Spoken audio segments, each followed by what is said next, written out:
নমস্কাৰ। আমি শ্ৰী শ্ৰী কমলাবাৰী সত্ৰ উচ্চতৰ মাধ্যমিক বিদ্যালয়ৰ ইউথ ইকো ক্লাবে এইবাৰ অলপমান ভাৰ্মি কম্পোষ্ট আমি প্ৰডাকশ্যন কৰিছিলোঁ স্কুলতে, আৰু তাৰ পিছত এতিয়া আমি ভাৰ্মি কম্পোষ্টখিনি বা কেঁচুসাৰখিনি আমাৰ উৎপাদন হোৱাৰ পিছত এতিয়া আমাৰ বিদ্যালয়ৰ জ্যেষ্ঠ শিক্ষয়িত্ৰী মনালিছা সোণোৱাল বাইদেৱে আমাৰ পৰা ক্ৰয় কৰিব বিচাৰিছে ইউথ ইকো ক্লাবৰ পৰা।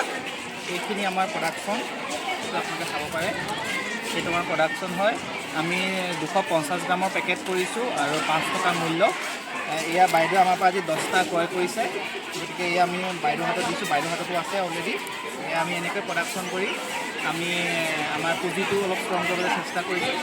সেই আগতে বাইদেউ আপুনি কেনেকুৱা লাগিছে? আমি স্কুলৰ পৰা বস্তু পাইছে বহুত ভাল লাগিছে। বৰ্তমান আৰম্ভ ভাল পাইছোঁ আৰু আগলৈ চলি থাকিব বুলি আশা কৰিছোঁ।